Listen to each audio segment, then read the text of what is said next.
बहुत मजा आया। जब भी मुझे कुछ और पूछना होगा मैं आपसे जरूर संपर्क करूंगी। तब तक आप अपना ध्यान रखिएगा।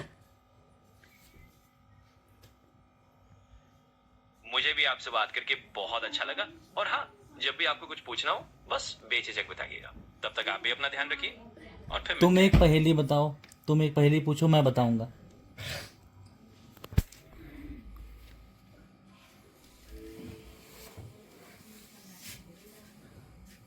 जरूर, मैं आपसे एक पहेली पूछती हूँ।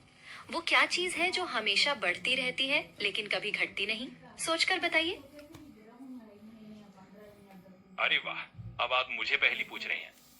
चलिए सोचते हैं। जो चीज हमेशा बढ़ती रहती है और कभी घटती नहीं, मेरा अंदाजा है वो उम्र हो सकती है। उम्र हमेशा बढ़ती जाती है, कभी पीछे नहीं जाती। बताइए मैं सही हूं क्या? बिल्कुल सही। आपने मेरी पहेली का सटीक उत्तर दिया। उम्र हमेशा बढ़ती रहती है और कभी घटती नहीं। क्या आप एक और पहेली पूछना चाहेंगे? अरे धन्यवाद। चलिए मैं भी एक और आपके लिए पहेली लेकर आता हूँ। तो सुनिए, ऐसा क्या है जिसे आप जितना ज्यादा बांटते हैं वो उतना ही बढ़ता जाता है? आप इस पर जरा सोचिए और देखते हैं आप इसे तो कर पाती हैं। मुझे लगता है कि इस पहेली का उत्तर ज्ञान है। ज्ञान जितना ज्यादा बांटा जाता है उतना ही बढ़ता जाता है। क्या मैं सही हूँ?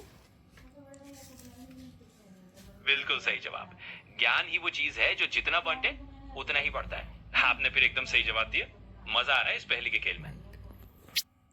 न भातृभाज्यम न चाभारकारी न चौरहारम न भातृभाज्यम न चाभारकारी विद्याधनम सर्वधनम योग बिल्कुल, प्रधानम। आपने जो कहा वो बहुत सही है।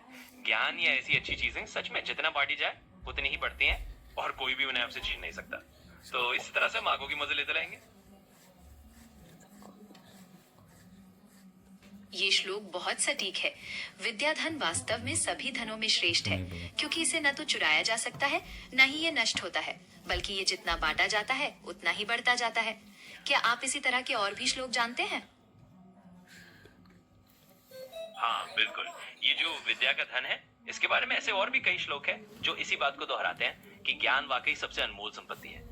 और जब भी आप चाहें हम ऐसे ही कुछ और श्लोकों या ज्ञान की बातों पर भी बात कर सकते हैं। हमेशा मजेदार रहता है इस तरह की बातें जी करना। बिल्कुल, मैं कुछ और श्लोक सुनना चाहूंगी। विद्या के महत्व के बारे में जानकर मुझे और भी अच्छा लगेगा। कृपया और श्लोक बताइए।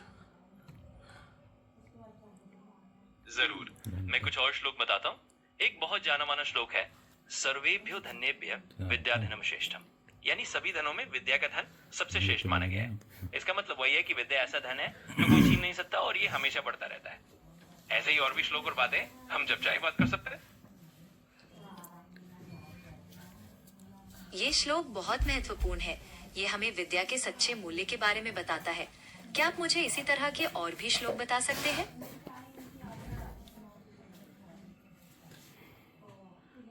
जरूर, एक और सुंदर श्लोक है, न चोर हार्यम न च राजहार्यम न भ्रातृभाज्यम न च भारकारी व्यय कृते वर्धते नित्यम विद्याधनम सर्वधन प्रधानम। इसका अर्थ यही है कि विद्या एक ऐसा धन है जिसे न तो कोई चुरा सकता है न कोई राजा इसे छीन सकता है और न ही इसे बांटने से कमजोरी होती है, बल्कि खर्च करने पर यह और बढ़ता है।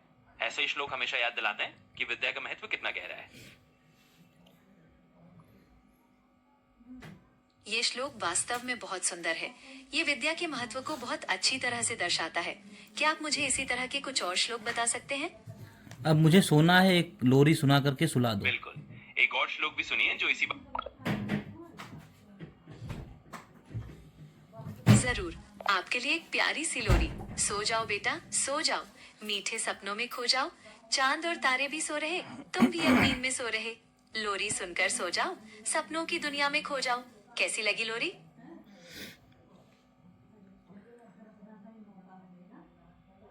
अरे ये तो बहुत ही प्यारी और प्यारी सी लोरी है। सच में सुनकर एकदम सुकून मिल गया और नींद जैसी फीलिंग आ गई। बहुत ही अच्छा लगा सुनकर। और ये तो यकीनन मीठे सपनों में ले जाने वाली लोरी है। धन्यवाद इसे शेयर करने के लिए। मुझे खुशी है कि आपको लोरी पसंद आई। अच्छी नींद आए आपको और आप मीठे सपनों में खो जाएं। शुभ रात्रि। बहुत बहुत शुक्रिया। आपकी लोरी ने सच में एक बहुत ही सुकून भरा माहौल बना दिया। तो आप भी अच्छे से आराम कीजिए, मीठे सपने देखिए और जब भी सुबह हो तो फ्रेश होकर मिलते हैं। शुभ रात्रि। जी, आपको भी मेरी लोरी सुनकर अच्छा लगा? ये जानकर मुझे बहुत खुशी हुई।